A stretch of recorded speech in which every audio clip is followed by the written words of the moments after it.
10년간 먹여주고 재워준 것만 해도 감지덕지 해야지 어디서 품삯을 달래. 정직한 자에게는 하늘이 복을 내린다. 어릴 적 이런 말 많이 들어보셨죠? 옛날 아주 먼 옛날 호랑이가 담배 피우던 시절의 이야기입니다. 한 바보 머슴이 있었습니다. 사람들은 그를 비웃었고 세상은 그를 이용했죠. 하지만 그 바보는 끝까지 정직했습니다.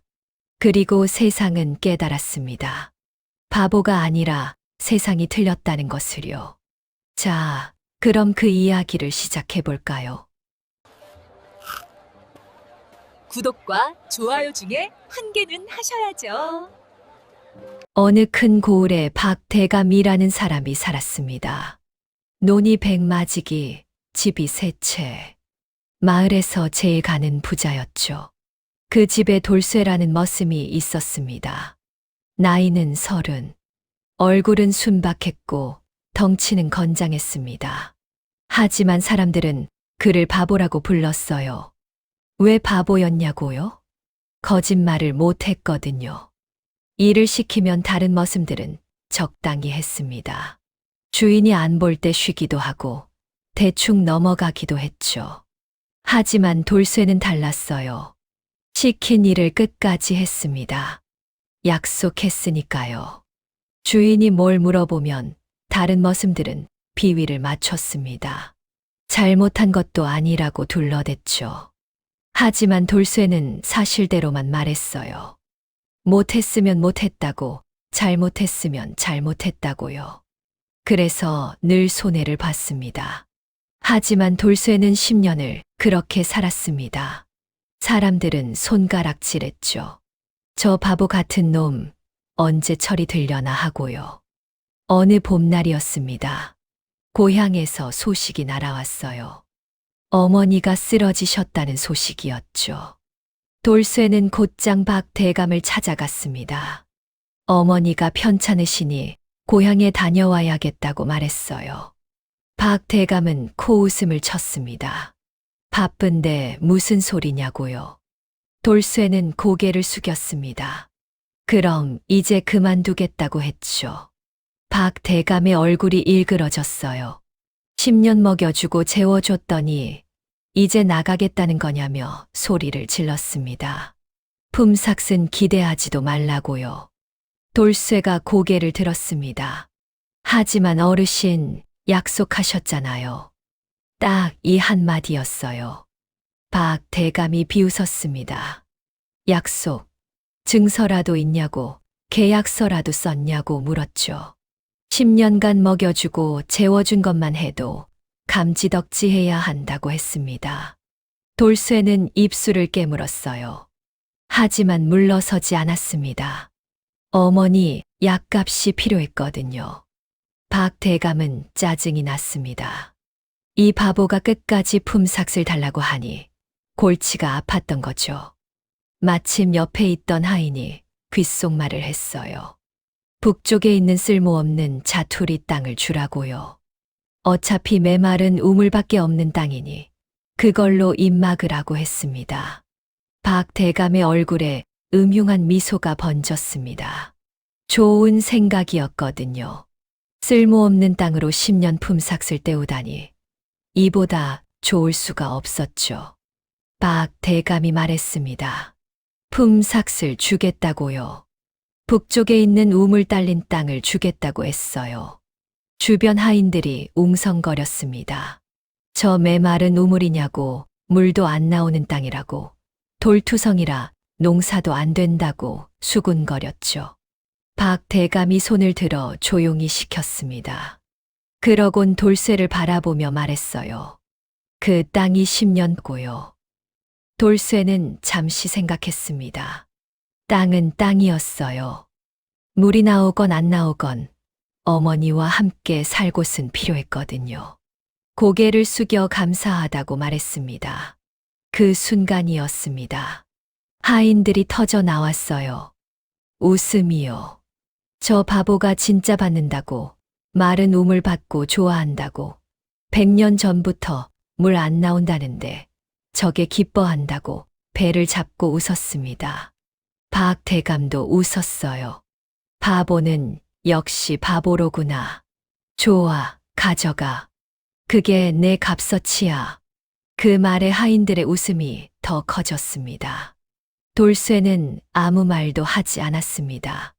그저 고개를 숙여 인사하고 돌아섰죠. 뒤에서 웃음소리가 계속 들렸지만 돌쇠는 그냥 걸었습니다. 귀가 따가웠지만 참았어요. 사흘 후 돌쇠는 고향에서 어머니를 모셔왔습니다. 어머니는 많이 편찮으셨어요. 걸음도 힘들어 하셨죠. 돌쇠는 어머니를 등에 업고 그 땅으로 향했습니다. 품삯으로 받은 땅이 있다고 거기서 살자고 했어요. 어머니의 얼굴에 안도의 빛이 스쳤습니다. 아들이 고생해서 땅까지 얻었다며 대견하다고 했죠. 하지만 그 땅에 도착했을 때 어머니의 얼굴이 굳었습니다. 황량했거든요. 메마른 우물 하나, 무너진 돌담, 잡초만 무성한 자투리 땅. 오두막이라고 부르기도 민망한 움막이 하나 있었지만 지붕은 반쯤 무너져 있었어요. 어머니는 아무 말도 하지 못했습니다. 그저 아들의 손을 꼭 잡았죠. 마을 사람들이 하나둘 구경을 왔습니다. 저기 봐라, 바보 돌쇠가 왔다고 했어요. 품삯으로 저 땅을 받았다며, 박 대감이 골탕을 먹였다며, 바보라더니 진짜 바보라며 손가락질을 했습니다. 돌쇠는 그저 고개를 숙이고 짐을 내렸습니다. 어머니가 물었어요. 괜찮냐고요? 돌쇠는 웃으며 대답했습니다. 땅은 땅이니까요. 우리 여기서 살아요. 진심이었습니다. 어머니는 그런 아들을 보며 눈시울이 뜨거워졌어요. 세상이 바보라고 부르는 아들. 하지만 어머니는 알고 있었습니다.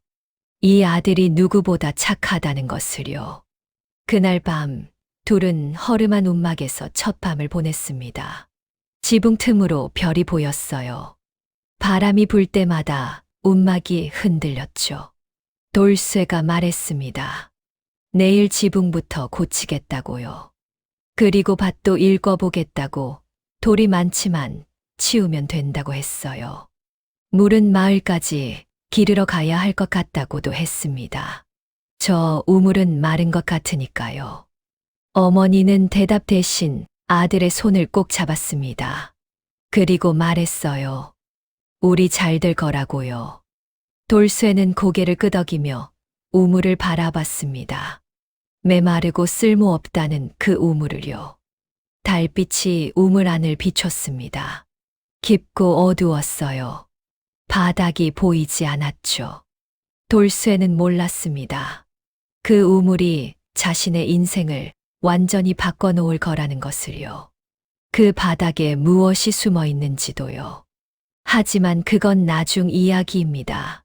지금 돌쇠는 그저 어머니 곁에 앉아 내일을 생각했어요. 지붕을 고치고 밭을 일구고 물을 길어 올 내일을요. 세상이 비웃어도 괜찮았습니다. 어머니가 있었으니까요. 그리고 땅이 있었으니까요. 비록 메마른 우물뿐이지만 그것도 자기 것이었으니까요. 바보 돌쇠의 새로운 삶이 그렇게 시작됐습니다. 돌쇠의 새 삶은 고됐습니다. 움막 지붕을 고치고 잡초를 뽑고 돌을 치우는 데만 보름이 걸렸어요. 하지만 그것만으론 살 수가 없었죠. 먹을 것이 필요했거든요. 어머니 약값도 있었습니다. 돌쇠는 마을로 내려가 품팔이를 시작했어요. 힘이 좋았으니까요. 밭을 갈든 짐을 나르든 시키는 건 뭐든 했습니다. 문제는 그 다음이었어요. 어느 날 이웃 농가에서 추수를 도왔습니다. 사흘을 꼬박 일했어요. 허리가 끊어질 것 같았지만 약속한 품삯을 생각하며 버텼죠. 사흘째 되는 날 돌쇠는 주인을 찾아갔습니다. 주인은 눈을 피했어요. 그러더니 이상한 소리를 했습니다. 사흘이 아니라 이틀밖에 안 했다고요. 품삭도 이틀치만 주겠다고 했죠. 돌쇠는 고개를 저었습니다. 분명 사흘을 일했다고요. 첫날엔 논 쪽을, 둘째 날엔 밭 쪽을, 셋째 날엔 창고 쪽을 했다고 말했어요. 주인이 버럭 소리를 질렀습니다. 증인이 있냐고요. 계약서라도 썼냐고요. 돌쇠는 아무 말도 못했습니다. 증인도 없었고 계약서도 없었거든요. 그냥 약속만 했을 뿐이에요. 결국 이틀치 품삯만 받고 돌아왔습니다. 하루치 품삯이 공중으로 사라진 거죠. 마을 사람이 혀를 찼어요. 계약서를 썼어야지 바보처럼 말로만 하면 어떻게 하냐고요. 돌쇠는 이해가 안 됐습니다. 약속했으면 지키는 거 아니에요. 마을 사람은 피식 웃었어요. 순진하긴 하고 가버렸죠. 어머니 약을 사고 남은 돈으로 씨앗을 샀습니다. 장터에서 만난 상인이 좋은 씨앗이라고 했어요. 이거 심으면 풍년이라고 특별히 싸게 주겠다고 했죠. 돌쇠는 의심하지 않았습니다. 좋은 사람이라고 생각했거든요. 고맙다고 인사하고 돌아왔어요. 정성껏 심었습니다. 물도 주고 잡초도 뽑고 매일 들여다봤죠. 하지만 싹이 나지 않았어요. 한 달이 지나도 두 달이 지나도 땅은 그대로였습니다. 뭐가 잘못된 건지 몰랐어요. 나중에야 알았습니다. 이웃이 말해줬거든요. 그 씨앗 이미 죽은 거라고. 장터에 가끔 그런 사기꾼이 온다고요. 돌쇠는 장터로 달려갔습니다. 하지만 그 상인은 이미 없었어요. 떠돌이 장사꾼이었던 거죠. 돌쇠는 빈손으로 돌아왔습니다. 씨앗값도 농사도 전부 날린 거였어요. 어머니는 아들을 달랬습니다. 괜찮다고 다음에 잘하면 된다고요. 돌쇠는 어머니에게 물었습니다. 어머니, 사람들이 거짓말을 해요. 어머니는 대답하지 못했습니다. 그저 아들의 손을 잡았을 뿐이에요. 이상한 일이 벌어졌습니다. 품삯 사기를 당하고 씨앗 사기를 당하고 나니까 소문이 퍼졌어요. 돌쇠는 바보라서 품삯 안 줘도 된다는 소문이었죠. 그러자 사람들이 몰려왔습니다. 이 밭 좀 갈아달라. 저 지붕 좀 고쳐달라. 이 짐 좀 날라달라. 돌쇠에게 일을 시키는 사람들이 줄을 섰어요. 돌쇠는 기뻤습니다. 일이 있으니까요. 열심히 했죠. 문제는 품삯이었습니다. 일이 끝나고 품삯을 달라고 하면 다들 같은 말을 했어요. 다음에 주겠다고요. 지금은 돈이 없다고요. 조금만 기다리라고요. 돌쇠는 기다렸습니다. 약속했으니까요. 하지만 다음은 오지 않았어요. 아무도 품삯을 주러 오지 않았죠. 그래도 돌쇠는 거절을 못했습니다. 일해달라고 하면 또 일했어요. 품삯 준다고 하면 또 믿었고요. 어머니가 말렸습니다. 품삯 안 주면 거절하라고요. 돌쇠는 고개를 저었어요. 근데 어머니 약속을 했는데. 어머니는 한숨을 쉬었습니다. 아들이 걱정됐거든요. 이렇게 살다가는 평생 이용만 당할 것 같았어요. 돌쇠는 마을의 공짜 머슴이 됐습니다. 힘든 일은 다 했어요. 논도 갈고 밭도 맺고 지붕도 고치고 짐도 날랐죠. 하지만 돈은 못 받았습니다. 더 나쁜 건 사람들이 당연하게 여긴다는 거였어요. 이리 와라, 저거 해라, 이것도 해라. 마치 부리는 것처럼 불렀죠. 고맙다는 말도 없었어요. 돌쇠는 그래도 했습니다. 도와달라고 하는데 어떻게 거절해요? 힘들다고 하는데 어떻게 안 도와줘요? 돌쇠는 그런 게 이해가 안 됐거든요. 밤이 되면 움막으로 돌아왔습니다. 온몸이 쑤셨어요. 손은 굳은 살 투성이었고 등은 땀으로 젖어 있었죠. 하지만 손에 쥔 건 아무것도 없었습니다. 어머니가 물었어요. 화 안 나냐고요. 돌쇠는 고개를 갸웃했습니다. 화요. 제가 뭘 잘못했나 봐요. 어머니의 눈에 눈물이 맺혔습니다. 내가 잘못한 게 아니란다. 그럼 왜 이러는 걸까요? 어머니는 한참을 말하지 못했어요. 그러다 낮은 목소리로 말했죠. 세상이 원래 그래. 돌쇠는 어머니를 바라봤습니다. 이해가 안 됐어요. 세상이 원래 그렇다니, 그게 무슨 말인지요? 약속하면 지키는 거 아닌가요? 도와주면 고마워하는 거 아닌가요? 돌쇠는 몰랐습니다. 자기가 바보라서 그런 게 아니라는 걸요. 세상이 이상한 거라는 걸요. 그날 밤 돌쇠는 우물가에 앉았습니다. 메마른 우물이었어요. 물 한 방울 나오지 않는 쓸모없다고 비웃음 받은 우물이죠. 돌쇠는 우물을 내려다봤습니다. 깜깜했어요. 바닥이 보이지 않았죠. 내 인생도 저렇구나 하는 생각이 들었습니다. 아무것도 안 보이고 아무것도 없고요. 하지만 돌쇠는 고개를 저었어요. 그래도 내일은 오니까. 아무도 듣지 않는 말이었습니다. 그냥 혼잣말이었어요. 돌쇠는 일어나 움막으로 돌아갔습니다. 내일도 일해야 하니까요. 품삯을 못 받아도 속아도 이용당해도요. 그게 돌쇠였습니다. 세상은 바보를 이용했어요. 양심도 없이 거리낌도 없이요. 바보는 화내는 법도 몰랐죠. 그게 더 바보 같은 걸까요? 아니면 세상이 더 바보 같은 걸까요? 그 답은 아직 나오지 않았습니다. 시간이 흘렀습니다. 돌쇠의 삶은 나아지지 않았어요. 여전히 품팔이를 했고, 여전히 속았고, 여전히 이용당했죠. 손에 쥐는 건 언제나 약속한 것보다 적었습니다. 하지만 이상한 게 있었어요. 돌쇠는 변하지 않았거든요.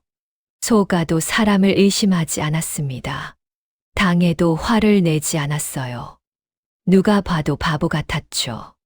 어떤 사람들은 말했습니다. 저러다 언제 철이 드냐고요. 어떤 사람들은 혀를 찼습니다. 바보는 죽어도 못 고친다고요. 하지만 돌쇠는 그냥 돌쇠였어요. 바보라서 못 변하는 건지, 바보라서 안 변하는 건지. 그건 아무도 몰랐습니다. 어느 날이었습니다. 장터에 갈 일이 있었어요. 어머니, 약을 사러 가는 길이었죠. 돌쇠는 아침 일찍 집을 나섰습니다. 길을 걷다가 뭔가를 발견했어요. 돈주머니였습니다. 길가 풀숲에 떨어져 있었죠. 주워서 열어보니 눈이 휘둥그레졌습니다. 큰 돈이 들어 있었거든요. 어머니, 약간 몇 알치는 되어 보였어요. 돌쇠는 주변을 둘러봤습니다. 아무도 없었어요. 조용한 새벽 길이었죠. 가지면 아무도 모를 거였습니다. 하지만 돌쇠는 고민조차 하지 않았어요. 돈주머니를 들고 장터로 향했습니다. 주인을 찾으러요. 장터에 도착해서 소리쳤습니다. 돈주머니 잃어버린 분 찾는다고요.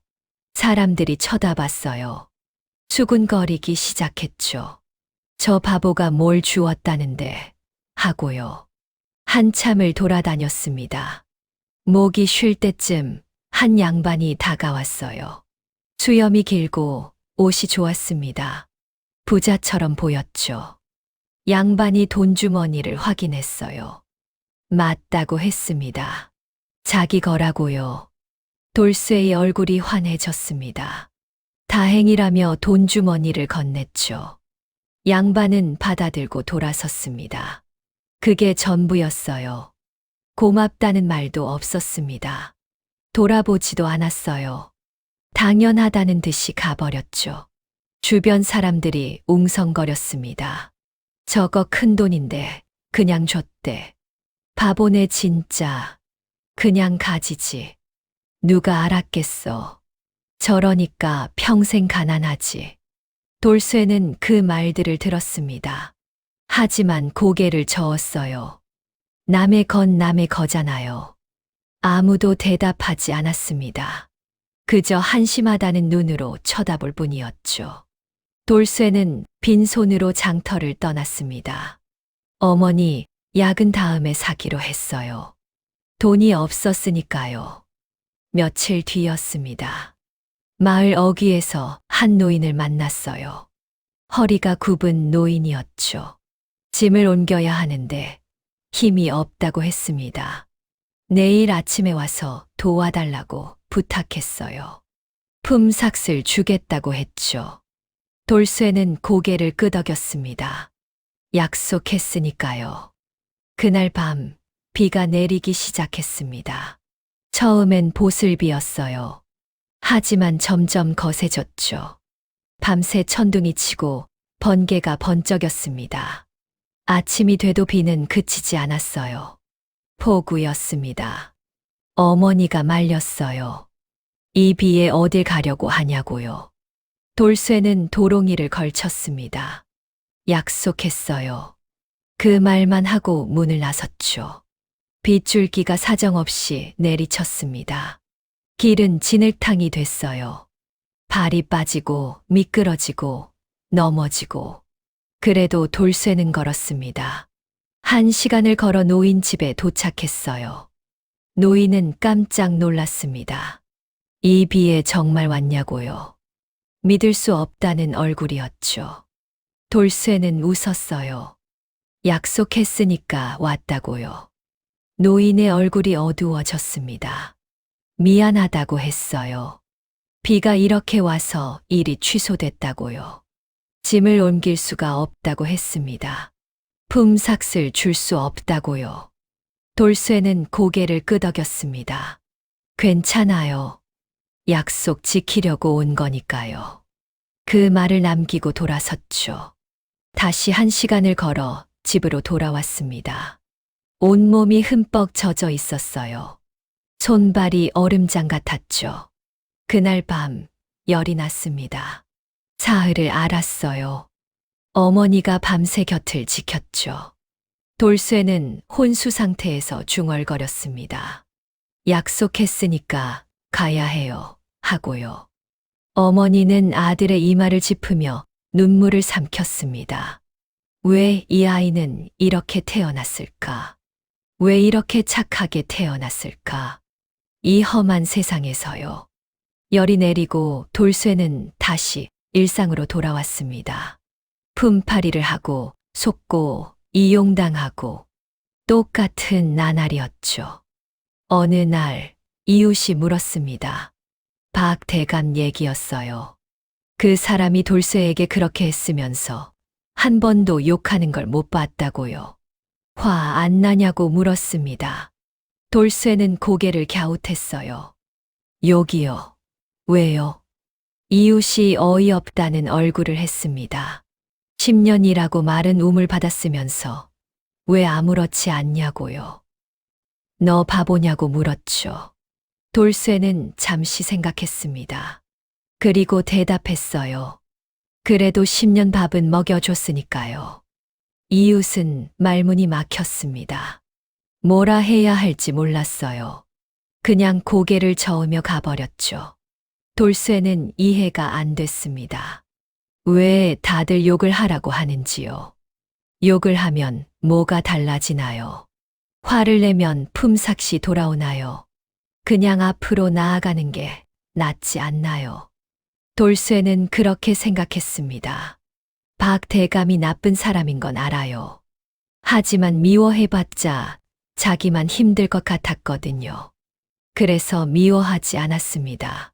바보라서 그런 걸까요? 아니면 바보라서 더 현명한 걸까요?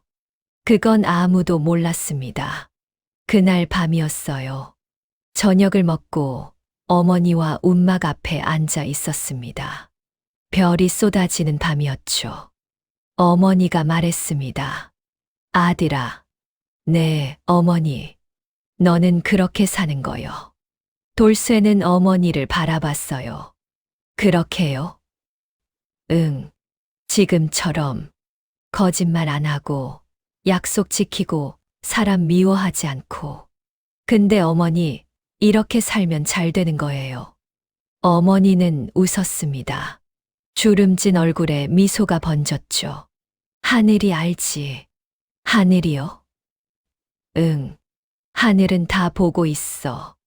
누가 착하게 사는지, 누가 나쁘게 사는지. 돌쇠는 하늘을 올려다봤습니다. 별들이 반짝이고 있었어요. 하늘이 정말 봐요? 그러니까 너는 그냥 지금처럼 살아. 나머지는 하늘이 알아서 해. 돌쇠는 고개를 끄덕였습니다. 어머니가 하는 말이니까 맞겠죠. 하늘이 보고 있다니까 그렇겠죠. 그날 밤 돌쇠는 오랜만에 편히 잠들었습니다. 내일도 속겠지만, 내일도 이용당하겠지만, 그래도 괜찮았어요. 하늘이 보고 있으니까요. 여전히 가난했습니다. 여전히 무시당했어요.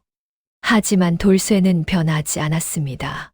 정직하게, 착하게, 바보처럼요. 하늘이 알까요? 정직한 바보를 하늘이 정말 알아볼까요? 그 대답은 생각보다 가까이 있었습니다. 장터에서요.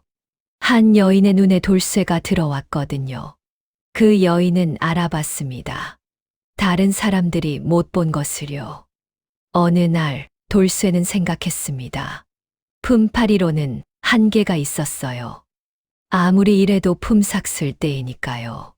차라리 뭔가를 팔아보면 어떨까 싶었습니다. 산에서 나무를 캤어요.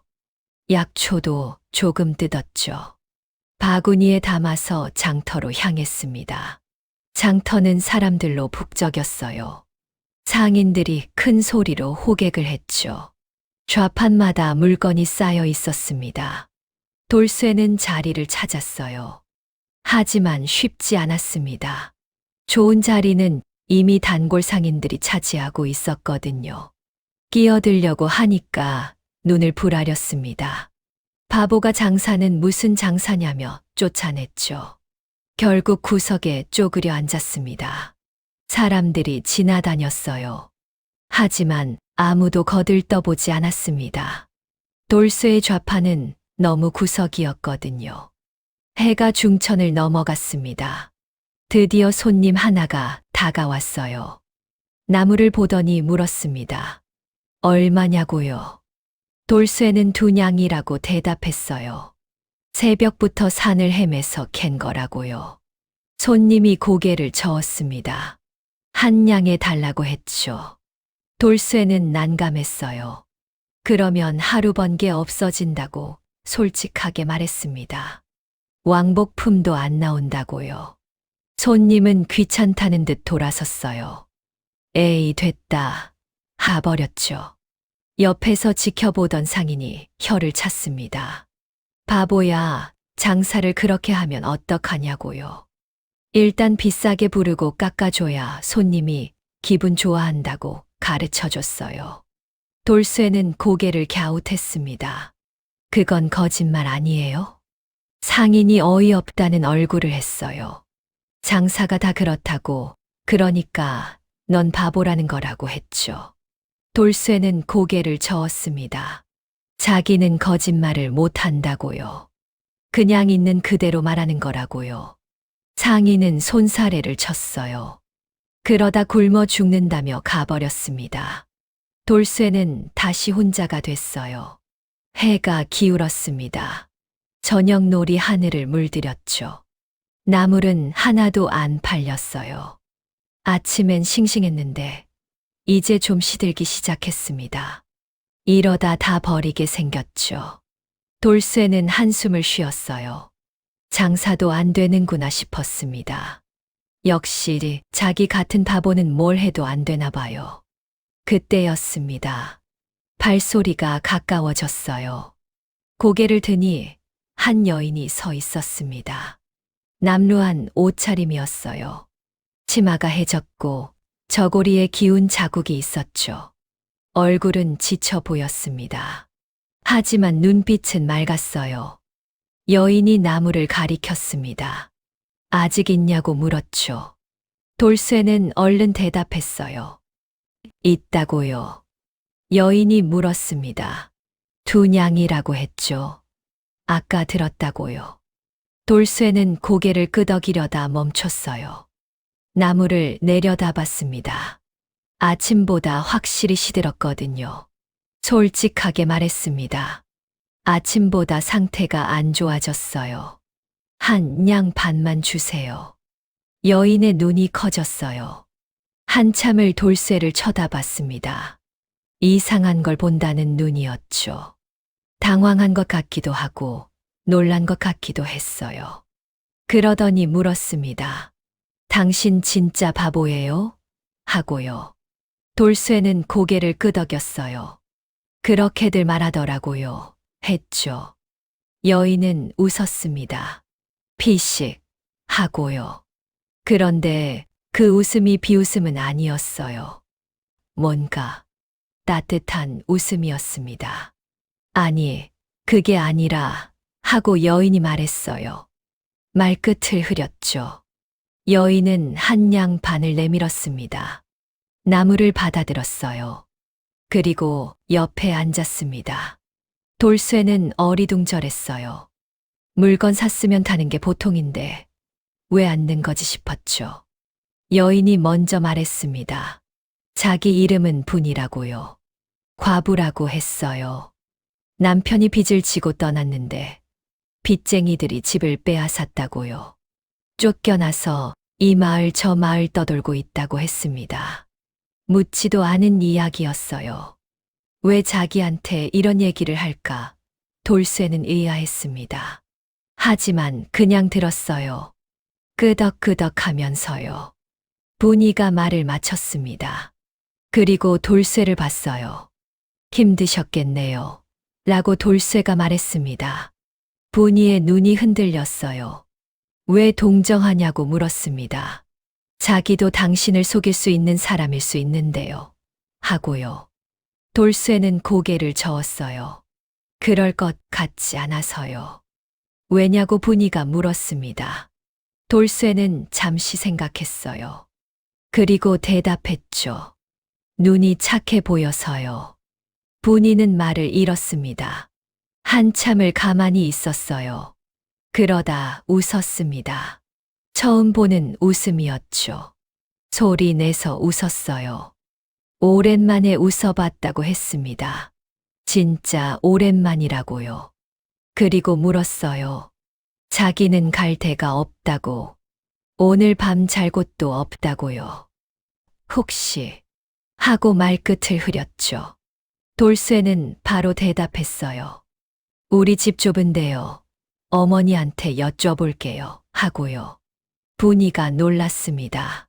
처음 본 사람을 집에 들이겠다고? 자기가 나쁜 사람이면 어쩌려고요? 돌쇠는 고개를 갸웃했어요. 나쁜 사람이에요? 분이는 대답하지 못했습니다. 그냥 웃었어요. 또 웃었죠. 당신 진짜 바보 맞네요. 하고 말했습니다. 하지만 그 말투는 달랐어요. 다른 사람들이 바보라고 할 때랑 달랐습니다. 욕이 아니었어요. 오히려 따뜻했죠. 해가 완전히 졌습니다. 둘은 함께 움막으로 향했어요. 돌쇠가 앞장서고 분이가 따랐죠. 어머니는 놀랐습니다. 웬 여인이냐고 물었어요. 돌쇠가 사정을 설명했습니다. 갈 데가 없대요. 하룻밤만 재워줘도 될까요? 하고요. 어머니는 분이를 쳐다봤어요. 한참을요. 분이는 고개를 숙였습니다. 폐를 끼쳐서 죄송하다고 그냥 마루 끝에서 자도 된다고 했어요. 어머니가 손을 내저었습니다. 무슨 소리냐고 이리 들어오라고요. 따뜻한 밥을 차려줬어요. 변변찮은 상이었지만 정성이 담겨 있었죠. 분이는 밥을 먹다가 눈물을 흘렸습니다. 소리 없이요. 주르륵 눈물이 흘러내렸어요. 어머니가 분이의 등을 토닥였습니다. 아무 말도 안 했어요.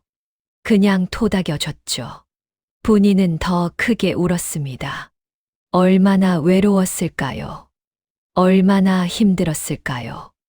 쫓겨나고 떠돌고 손가락질 받고 아무도 거들떠보지 않는 삶. 그런데 이 바보 같은 사람이 처음 보는 자기를 집에 들였어요. 밥을 차려주고 등을 토닥여줬죠. 분이는 그날 밤 오래 울었습니다. 그리고 결심했어요. 이 은혜를 갚겠다고요. 이 바보 같은 사람, 아니, 이 착한 사람을 도와야겠다고요. 분이는 알아봤거든요. 다른 사람들이 못 본 거요. 이 사람은 바보가 아니었어요. 세상이 바보인 거였죠. 세상이 거짓말 투성이니까 정직한 사람이 바보로 보이는 거였어요. 분이는 그걸 알았습니다. 자기도 속고 배신당하고 버림받았으니까요. 세상이 얼마나 거짓투성이인지 알았거든요. 그래서 더 눈에 들어왔어요. 이 사람의 정직함이요. 다음 날 아침 분이가 말했습니다. 여기서 같이 살아도 되겠냐고요. 은혜를 갚고 싶다고요. 어머니가 웃었어요. 식구가 늘었다며 좋아했죠. 돌쇠도 웃었습니다. 밥은 같이 먹어야 맛있다고요. 분이도 웃었어요. 오랜만에, 정말 오랜만에 마음 편히 웃었습니다. 바보는 떠돌이 과부를 집에 들였습니다. 세상은 또 비웃었죠. 바보가 또 바보짓을 한다고요. 하지만 몰랐어요. 이 만남이 모든 것을 바꿀 거라는 걸요. 분이에게는 계획이 있었거든요. 바보의 정직함을 무기로 바꾸는 계획이요. 분이가 움막에 온 지 며칠이 지났습니다. 어머니는 분이를 좋아했어요. 손이 야무지다며 칭찬했죠. 분이도 가만히 있지 않았습니다. 밥도 짓고 빨래도 하고 움막 청소도 했어요. 어느 날 어머니가 슬쩍 물었습니다. 며느리로 들어오는 거냐고요. 돌쇠와 분이가 동시에 손을 내저었어요. 아니에요. 그런 거 아니에요. 하고요. 어머니는 그냥 웃었습니다. 뭐가 아니라는 건지 하는 표정이었죠. 그렇게 셋이서 사는 날이 이어졌습니다. 하지만 문제가 있었어요. 먹고 살 돈이 없었거든요. 셋이 되니 입이 하나 더 늘었고 그만큼 더 벌어야 했습니다. 분이가 말했어요. 은혜를 갚고 싶다고요. 장사를 도와주겠다고 했습니다. 돌쇠는 고개를 저었어요. 자기는 장사 재주가 없다고요. 전에도 해봤는데 하나도 못 팔았다고 했죠. 분이가 웃었습니다. 자기가 방법을 안다고요. 사실 자기 친정이 상인 집안이었다고 했어요. 어릴 때부터 장사하는 걸 봐왔다고요. 돌쇠는 눈을 깜빡였습니다. 그래요? 그럼 잘 아시겠네요. 했죠. 분이는 고개를 끄덕였어요. 그리고 계획을 설명했습니다. 자기가 물건을 준비하겠다고요. 떡도 만들고 나물도 가공하고요. 돌쇠는 파는 것만 하면 된다고 했습니다. 돌쇠가 물었어요. 어떻게 팔아야 하냐고요. 분이가 대답했습니다.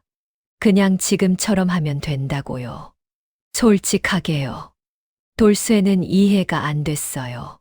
솔직하게 했는데 안 됐잖아요. 하고 말했죠. 분이가 고개를 저었습니다. 그건 혼자라서 그랬다고요. 이번엔 자기가 도울 거라고 했어요. 믿어보라고요. 돌쇠는 고개를 끄덕였습니다. 분이가 하자는 대로 해보기로 했죠.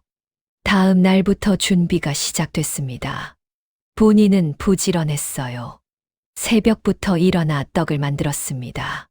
팥을 삶고 쌀을 빻고 정성껏 빚었죠.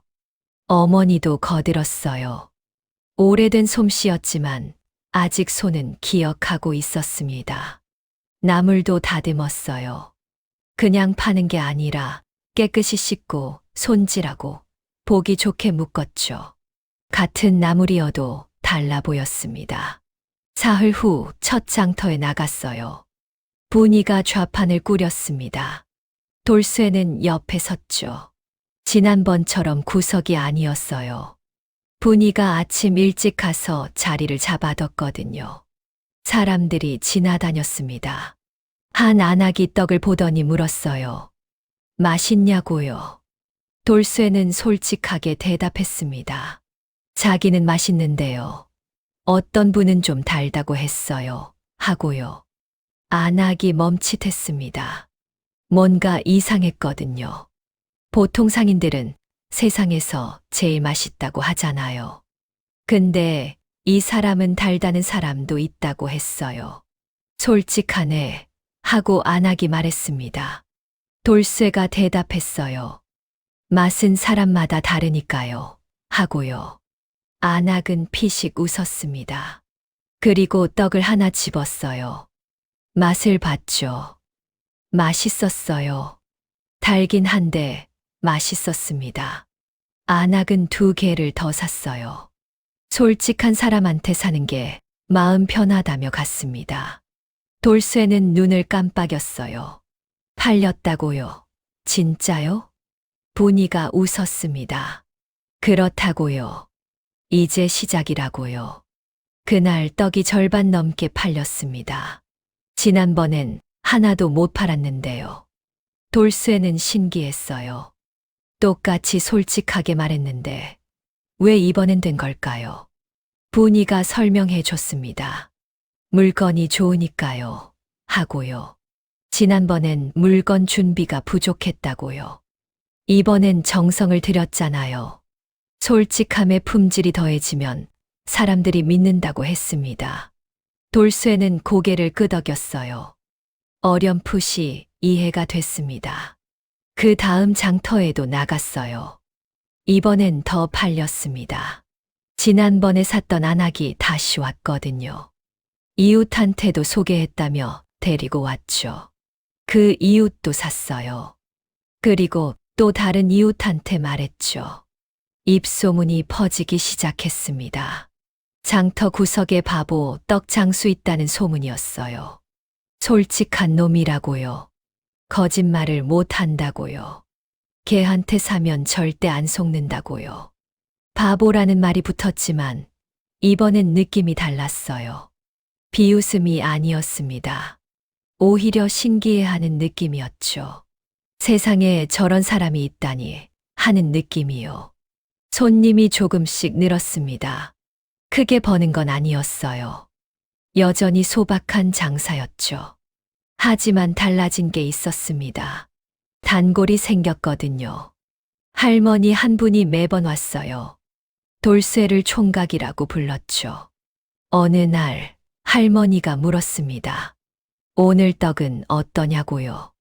돌쇠는 잠시 생각했어요. 그리고 솔직하게 대답했습니다. 어제보다 덜 맛있다고요. 팥이 좀 탔다고요. 분이가 옆에서 깜짝 놀랐어요. 왜 그런 말을 하냐는 눈이었죠. 할머니는 웃었습니다. 뭐야, 그래도 줘, 하고요. 내가 맛없다는 게 남들 맛있다보다 낫다고 했어요. 그 말에 돌쇠는 멍해졌습니다. 처음 들어보는 말이었거든요. 자기 말을 믿어준다는 말이요. 할머니는 떡을 사 들고 갔어요. 다음에 또 온다고 했죠. 분이가 돌쇠를 봤습니다. 봤냐고요. 이게 당신 방식이라고요. 돌쇠는 아직도 신기했어요. 이게 된다고요. 솔직하게 말하는 게요. 분이가 고개를 끄덕였습니다. 된다고요. 세상이 거짓말쟁이 투성이니까요. 솔직한 사람이 오히려 귀한 거라고 했어요. 몇 달이 흘렀습니다. 장사는 안정됐어요. 크게 벌진 못했지만 굶지 않았습니다. 어머니, 약도 제때 살 수 있었죠. 움막도 조금 고쳤어요. 지붕 새는 곳을 막고 문도 달았습니다. 여전히 허름했지만 전보다 나았죠. 그러던 어느 날이었습니다. 장터에 양반 행차가 지나갔어요. 가마가 멈췄습니다. 수행원 하나가 내려왔죠. 주변을 둘러보더니 떡 좌판으로 왔어요. 수행원이 말했습니다. 우리 어르신께서 떡 냄새가 좋다고 하신다고요. 맛있으면 바치고 싶다고 했습니다. 맛있냐고 물었어요. 돌쇠는 떡을 내려다봤습니다. 솔직하게 대답했어요. 오늘 건 괜찮은데요. 내일 거가 더 좋을 것 같다고요. 수행원이 눈을 크게 떴습니다. 뭐라고요? 돌쇠가 설명했어요. 본이 누나가 내일 밭을 새로 샀는데요. 하고요. 그래서 내일 떡이 더 맛있을 거라고요. 수행원은 어이가 없었습니다. 장사하는 놈이 오늘 거 말고 내일 오라니요. 이런 경우는 처음이었거든요. 하지만 수행원은 화내지 않았어요. 오히려 웃었습니다. 피식 하고요. 야, 진짜 솔직하네 하고 말했어요. 그래, 내일 다시 올게 하고 돌아갔습니다. 분이가 돌쇠를 쳐다봤어요. 왜 그랬냐는 눈이었죠. 돌쇠는 고개를 갸웃했습니다. 사실인데요. 하고요. 내일 떡이 더 맛있는 게 사실이잖아요. 분이는 한숨을 쉬었어요. 하지만 웃고 있었습니다. 그날 밤 분이는 밤새 팥을 삶았어요. 정성껏이요. 최고의 떡을 만들었습니다. 다음 날 진짜로 수행원이 왔어요. 떡을 맛봤습니다. 눈이 커졌죠. 맛있다고 했어요. 진짜 맛있다고요. 어제보다 확실히 낫다고 했습니다. 그리고 제안했어요. 앞으로 정기적으로 납품하라고요. 우리 어르신 댁에 떡을 대라고 했습니다. 돌쇠와 분이는 멍해졌어요. 정기 납품이라고요? 양반 댁에요. 수행원이 고개를 끄덕였습니다. 솔직한 사람이 좋다고 하셨다고요. 요즘 세상에 저런 장사꾼이 있냐며 감탄하셨다고 했어요. 수행원이 떠난 뒤 둘은 한참 서 있었습니다. 믿기지 않았거든요. 분이가 먼저 웃었어요. 그리고 돌쇠를 봤습니다.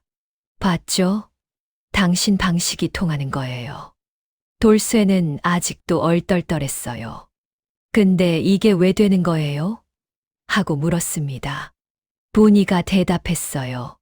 세상이 거짓말쟁이 투성이니까요. 다들 속이고 과장하고 숨기잖아요.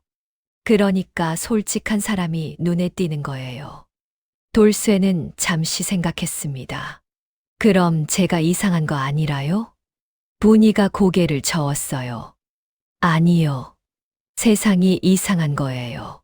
그 말에 돌쇠는 멈췄습니다. 세상이 이상한 거라고요. 자기가 바보가 아니라 세상이 이상한 거라고요. 처음 듣는 말이었어요. 태어나서 한 번도 들어본 적 없는 말이었습니다. 돌쇠는 눈을 깜빡였어요. 그리고 웃었습니다. 씩 하고요. 이상한 기분이었어요. 가슴이 뭉클했죠.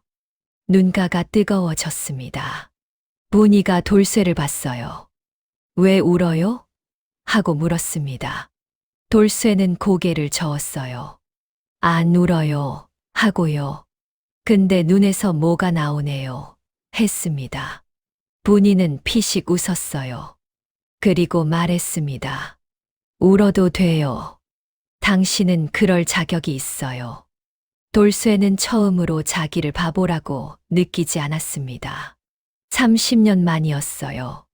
태어나서 처음으로 자기가 틀리지 않았다고 느꼈습니다. 그날 밤 셋은 움막에서 밥을 먹었어요. 어머니가 웃었습니다. 우리 아들 이제 장사꾼 다 됐네 하고요. 분이도 웃었어요. 장사꾼이라기보다 정직꾼이에요. 하고요. 돌쇠도 웃었습니다. 정직꾼이요. 그게 뭐예요? 분이가 대답했어요. 정직으로 먹고 사는 사람이요. 세상에 별로 없어요. 돌쇠는 고개를 끄덕였습니다. 정직군. 나쁘지 않은 이름이었어요.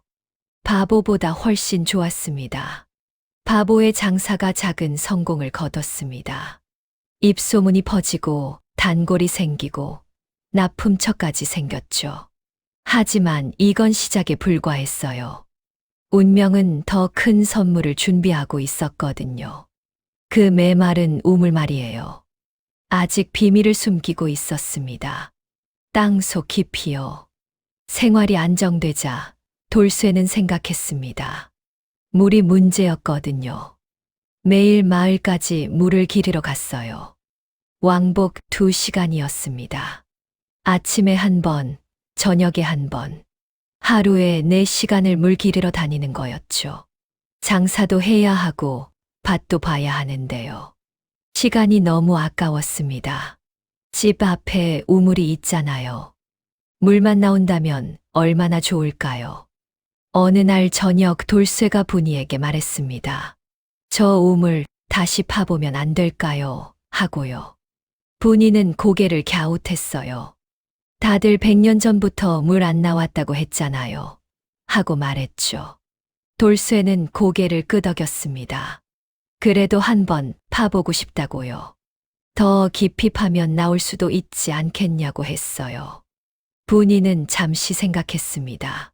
그리고 말했어요. 해보고 싶으면 해봐요. 당신이 하고 싶은 거면요. 돌쇠는 웃었습니다. 그 말 한마디면 충분했거든요.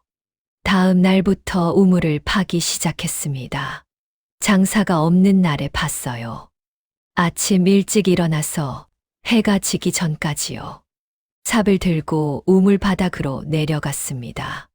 우물은 깊었어요. 사다리를 타고 내려가야 했죠.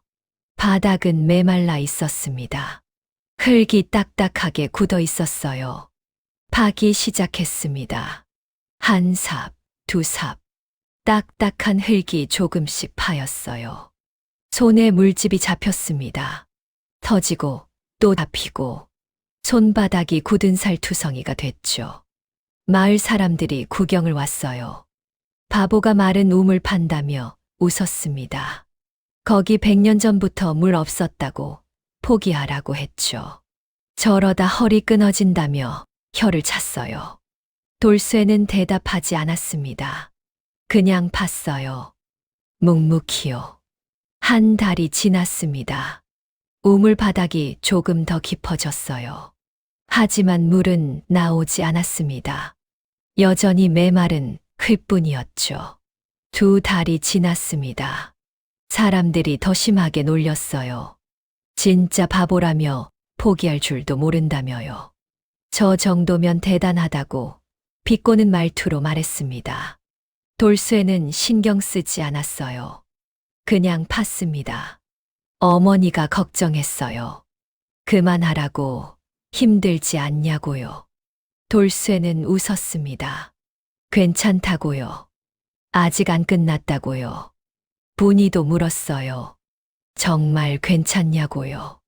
돌쇠가 대답했습니다. 파다 보면 뭔가 나오겠죠. 하고요. 물이 아니어도 뭔가는 나올 거라고요. 분이는 고개를 저었어요. 낙천적인 건지 바보인 건지 모르겠다며요. 하지만 웃고 있었습니다.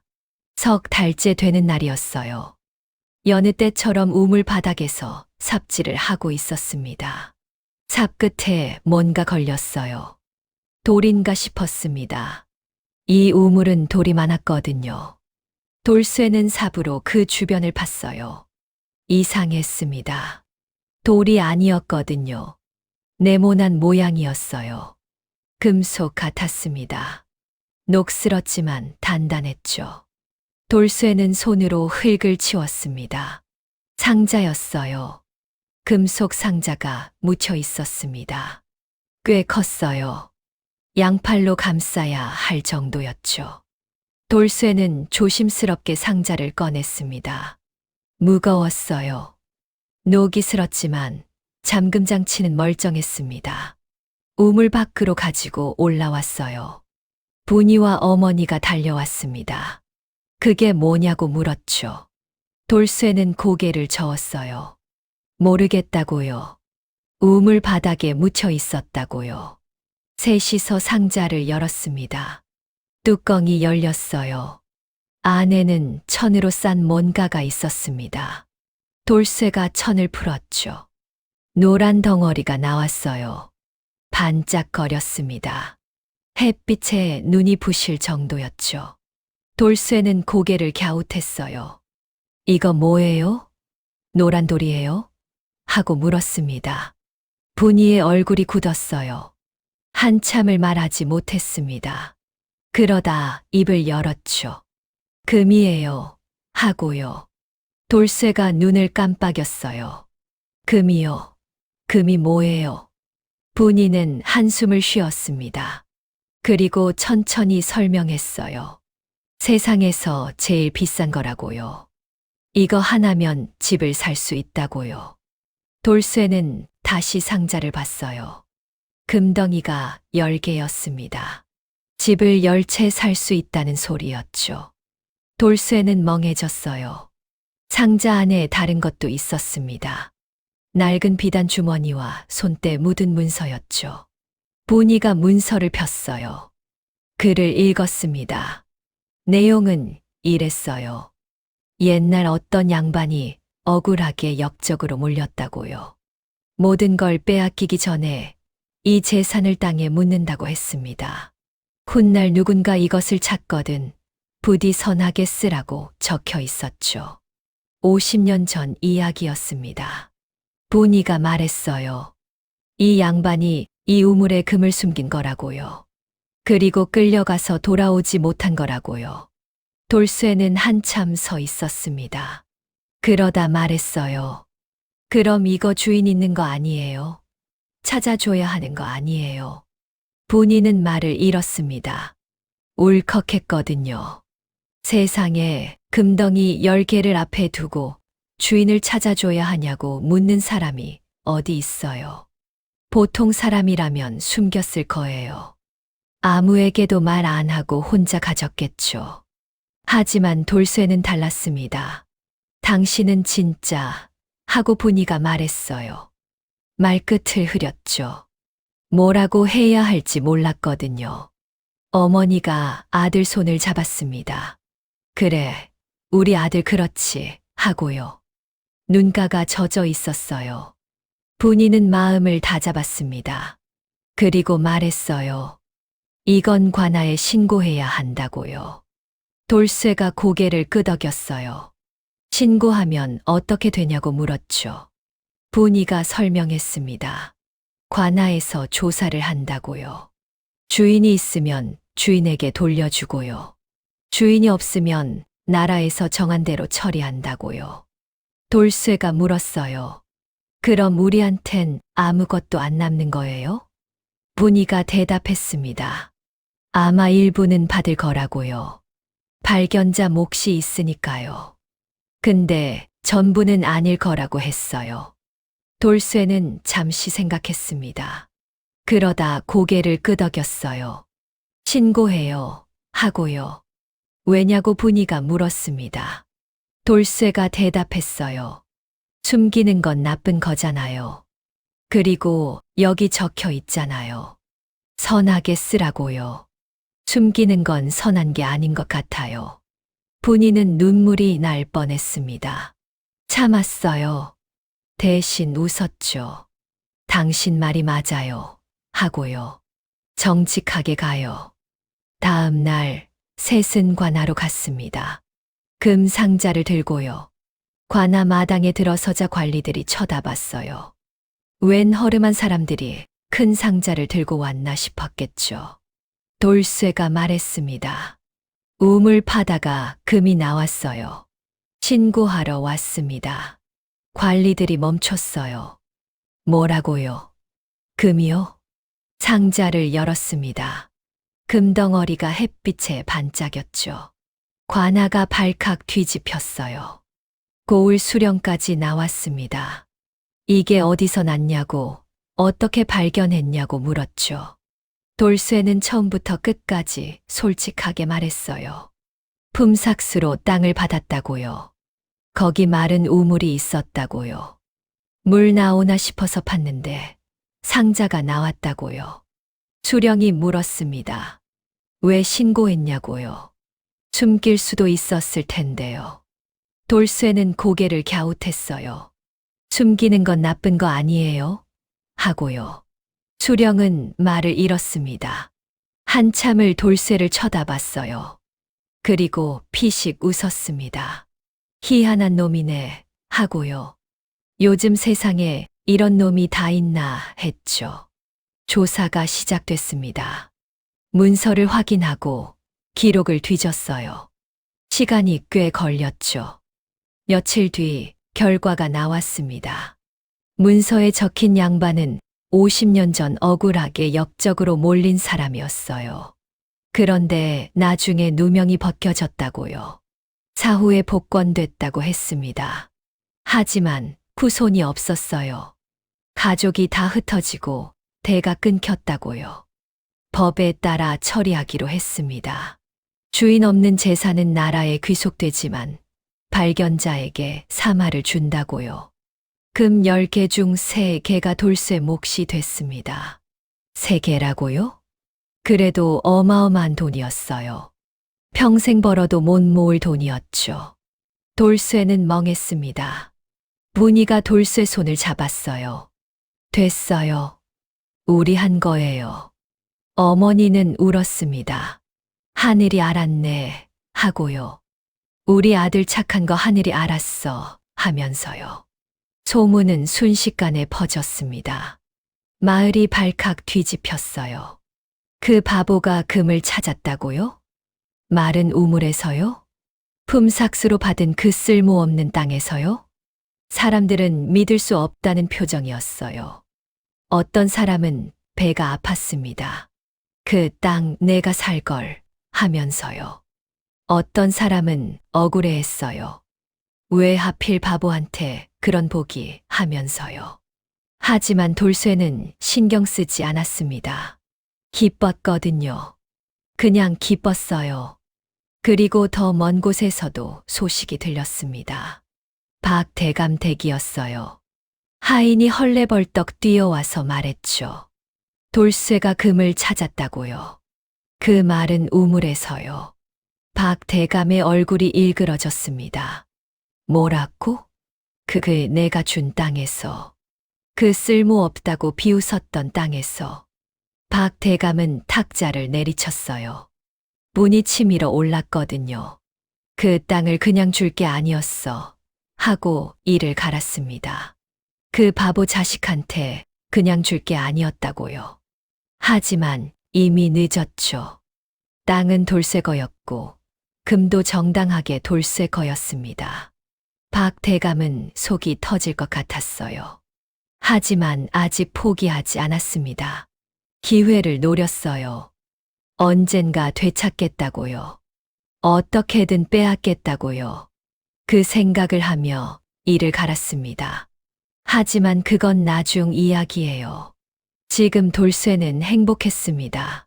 금 3개를 품에 안고 집으로 돌아왔어요. 분이가 말했습니다. 이제 진짜 장사 시작해요. 돌쇠가 고개를 갸웃했어요. 장사요? 전 바보인데요. 장사 어떻게 해요? 분이가 웃었습니다. 바보라서 되는 장사가 있어요. 하고요. 정직함이 무기가 되는 장사요. 돌쇠는 이해가 안 됐어요. 하지만 분이가 하자는 거니까 하기로 했습니다. 바보의 정직함이 무기가 되는 장사. 그게 과연 가능할까요? 가능했어요. 아니, 가능한 정도가 아니었습니다. 상상 이상이었죠. 금 3개로 장사를 시작했습니다. 분이가 계획을 세웠어요. 주막 하나, 잡화점 하나, 떡가게 하나. 3군데를 동시에 열었습니다. 무모해 보였어요. 하지만 분이는 확신이 있었죠. 분이가 머리를 썼습니다. 물건을 고르고 가격을 정하고 거래처를 찾았어요. 장사꾼 집안에서 배운 것들이 빛을 발했죠. 돌쇠는 얼굴이었어요. 손님을 맞고 물건을 팔았습니다. 돌쇠의 방식은 단순했어요. 물건에 흠집이 있으면 먼저 말했습니다. 손님이 가격을 깎아달라면 진짜 본전을 알려줬어요. 외상 갚으러 온 사람한테는 잊었는데요. 하고 말했죠. 불량품이 들어오면 솔직히 이건 안 팔아요. 하고 돌려보냈습니다. 다른 상인들은 비웃었어요. 저 바보 장사 어떻게 해? 하고요. 저러다 망한다. 했죠. 하지만 손님이 몰렸습니다. 이유는 간단했어요. 저 바보한테 사면 절대 안 속아요. 이 말이 퍼졌거든요. 입소문이 폭발했습니다. 여기서 산 물건은 믿을 수 있다. 바가지 쓸 일 없다. 주인이 솔직하다. 흙 믿으면 먼저 말해준다. 손님들이 줄을 섰어요. 6개월 후 마을에서 제일 큰 가게가 됐습니다. 1년 후 인근 고을까지 소문이 퍼졌어요. 2년 후 작은 상단으로 성장했습니다. 분이가 어느 날 말했어요. 우리 이제 상단이라고요. 돌쇠는 고개를 갸웃했습니다. 상단이 뭐냐고 물었죠. 분이가 웃었어요. 큰 장사꾼들 모임이라고요. 돌쇠는 아직도 잘 모르겠다고 했습니다. 그냥 물건 파는 건데 뭐가 다르냐고요. 분이는 괜찮다고 했어요. 당신은 그냥 솔직하게만 하면 된다고요. 나머지는 자기가 한다고 했습니다. 그렇게 2년이 흘렀어요. 마른 우물의 바보 머슴은 이제 상단 주인이 됐습니다. 세상이 놀랐죠. 하지만 모든 사람이 축하한 건 아니었어요. 박 대감이 있었거든요. 박 대감은 이 소식을 듣고 이를 갈았습니다. 그 바보가 내가 버린 땅에서 금을 찾고 이제 상단까지. 분통이 터졌어요. 측근이 말했습니다. 그 금 원래 그 땅에 있었으니 대감님 것 아니겠냐고요. 박 대감의 눈이 빛났어요. 맞아, 그거야. 그건 내 땅에서 난 거야. 내가 땅을 준 게 아니라 빌려준 거야. 관아에 소송을 걸었습니다. 재판이 열렸어요. 박 대감이 주장했습니다. 그 땅은 품삯으로 준 게 아니라 빌려준 것이다. 따라서 그 땅에서 난 것도 내 것이다. 관리가 돌쇠에게 물었어요. 할 말이 있냐고요. 돌쇠는 솔직하게 말했습니다. 계약서는 없다고요. 방청객이 웅성거렸어요. 박 대감의 얼굴에 회심의 미소가 번졌죠. 하지만 돌쇠는 말을 이었습니다. 근데 그날 어르신이 분명히 말씀하셨어요. 이까지 땅 내가 가져라. 그게 내 값어치다. 라고요. 박 대감이 벌떡 일어났어요. 거짓말이라고 소리쳤습니다. 난 그런 말 안 했다고요. 그때였습니다. 증인 신청이 들어왔어요. 박 대감 집에서 일하던 전 하인들이었습니다. 3명이 나란히 섰죠. 하인들이 증언했어요. 그날 자기들이 다 들었다고요. 주인님이 분명히 이까지 땅 내가 가져라 라고 말씀하셨다고요. 하인들끼리 바보 돌쇠 말은 우물 받았다며 웃었다고요. 그게 증거라고 했습니다. 박 대감의 얼굴이 붉어졌어요. 배신자들 하고 소리쳤습니다. 하인 하나가 대답했어요. 배신이라고요. 저희도 그날 품삯 못 받고 쫓겨났는데요. 누가 배신자인지 모르겠네요. 관리가 판결을 내렸습니다. 박 대감 패소. 무고죄로 벌금까지요. 돌쇠는 땅도 금도 정당하게 지켰습니다. 박 대감은 이를 갈며 돌아갔어요. 하지만 포기하지 않았습니다. 정정당당하게 안 되면 다른 방법을 쓰기로 했죠. 어둠 속에서 음모가 시작됐어요. 먼저 건달패를 불렀습니다. 돈을 주며 말했어요. 돌쇠 상단 물건 수레를 가로채라고요. 잡히지만 말라고 했습니다. 며칠 뒤 물건 수레가 털렸어요. 한 달치 물건이 사라졌습니다. 다음으로 소문을 퍼뜨렸어요. 사람을 풀어서 헛소문을 냈습니다. 돌쇠가 사실 도둑이라고요. 그 금도 어디서 훔친 거라고요. 정직한 척 연기하는 사기꾼이라고요. 일부 거래처가 이탈했어요. 소문이 무섭거든요. 아니 땐 굴뚝에 연기 나랴 하며 발을 뺐습니다. 마지막으로 가게를 망가뜨리려 했어요. 한밤중에 주막 창고를 부수려고 사람을 보냈습니다. 하지만 발각됐어요. 도망치다 잡혔죠. 관아에서 조사했지만 증거가 불충분했습니다. 누가 시켰는지 밝혀지지 않았거든요. 결국 석방됐어요. 상단이 휘청거렸습니다. 물건도 빼앗기고 소문도 나쁘고 창고까지 부서질 뻔했으니까요. 거래처들이 의심의 눈초리를 보냈어요. 분이가 말했습니다. 박 대감 지시라고요. 확실하다고요. 증거를 잡아야 한다고 했습니다. 돌쇠는 고개를 갸웃했어요. 증거요? 그냥 가서 물어보면 안 돼요?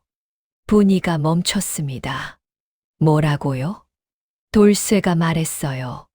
어르신한테 가서 물어보면 되잖아요. 하셨냐고요. 분이는 어이가 없었습니다. 그걸 물어보면 그렇다고 할 사람이 어딨냐고요. 돌쇠는 고개를 끄덕였어요. 그래도 물어는 봐야죠 하고요. 그리고 진짜 찾아갔습니다. 분이는 한숨을 쉬었어요. 하지만 막지 않았습니다. 대신 다른 준비를 했죠. 돌쇠는 박 대감 집으로 갔어요. 대문 앞에서 큰 소리로 불렀습니다. 어르신 돌쇠입니다. 하고요. 하인이 나왔어요. 뭔 일이냐고 물었습니다. 돌쇠는 대감님께 여쭤볼 게 있다고 했어요. 박 대감이 나왔습니다. 마당 가운데 섰죠. 주변에 하인들과 손님들이 있었어요. 돌쇠가 물었습니다. 어르신, 저희 물건 술에 훔쳐가라고 시키셨어요? 박 대감의 얼굴이 굳었어요. 주변이 조용해졌습니다. 박 대감이 버럭 소리쳤어요. 뭐라고? 이 바보가 증거도 없이 함부로 짓거려. 돌쇠는 고개를 끄덕였어요. 아, 아니시구나. 그럼 됐어요. 그리고 돌아서려 했습니다. 박 대감은 화가 머리끝까지 치밀었어요. 돌쇠의 뒷모습을 보며 소리쳤습니다. 그래, 내가 했으면 어쩔 건데. 증거도 없잖아. 그 순간이었어요. 주변 사람들이 멈췄습니다. 박 대감의 말을 다 들었거든요. 했으면 어쩔 건데, 이건 안 했다는 말이 아니었어요. 했어도 증거 없으니 어쩔 거냐는 말이었죠.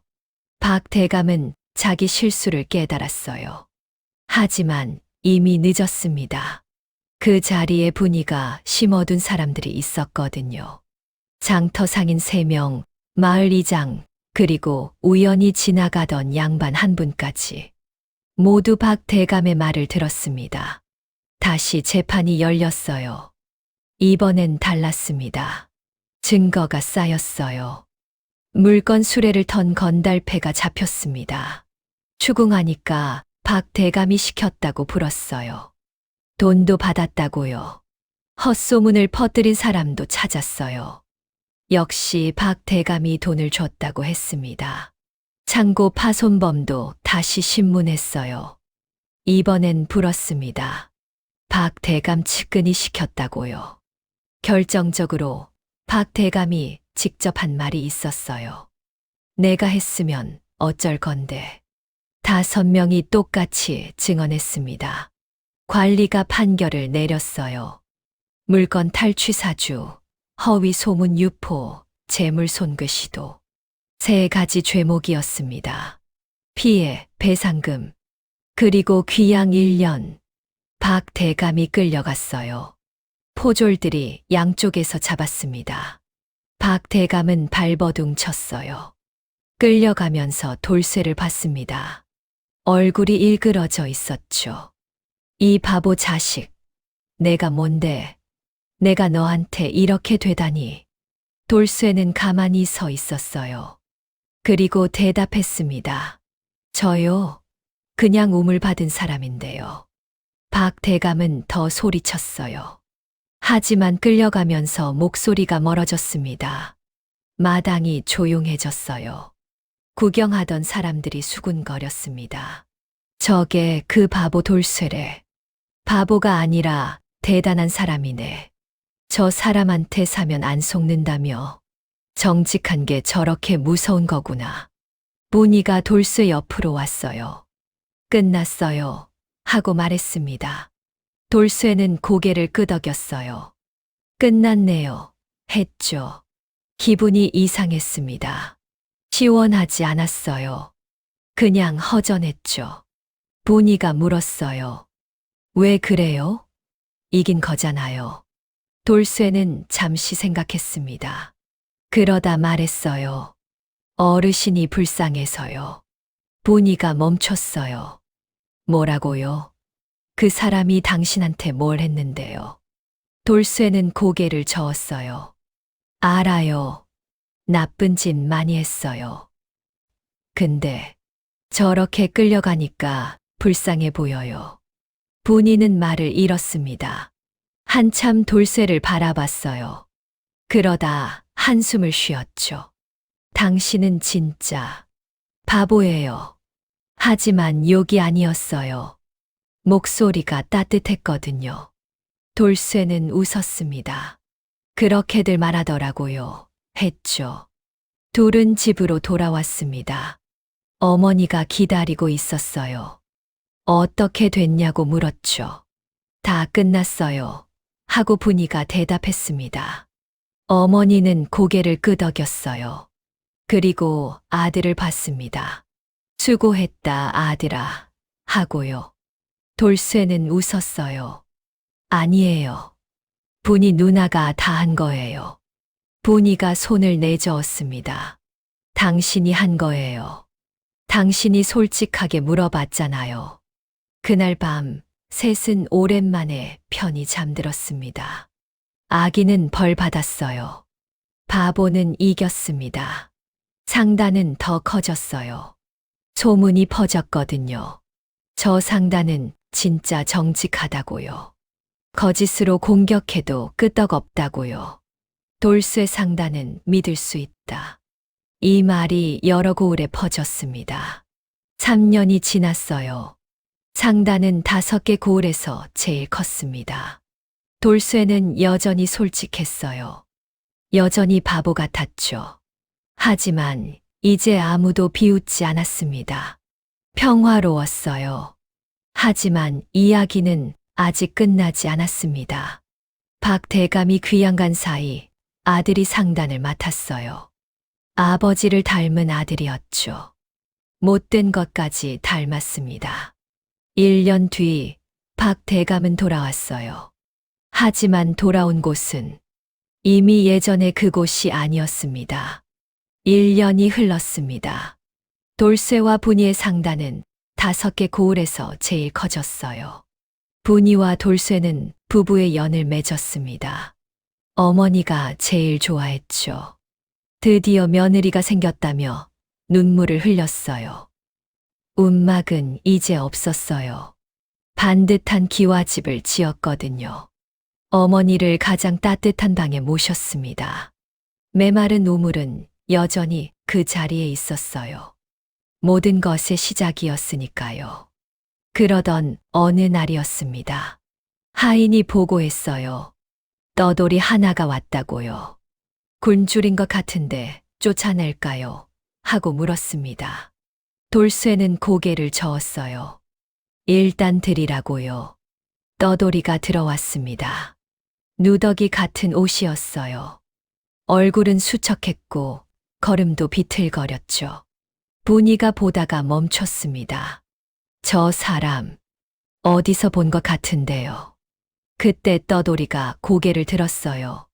박 대감이었습니다. 예전의 위풍당당함은 온데간데 없었죠. 그가 입을 열었어요. 목소리가 갈라졌습니다. 밥 한 끼만요. 그게 전부였어요. 분이가 앞으로 나섰습니다. 하지만 이 사람이 당신한테 뭘 했는데요. 하인들도 맞장구 쳤어요. 쫓아냅시다. 했습니다.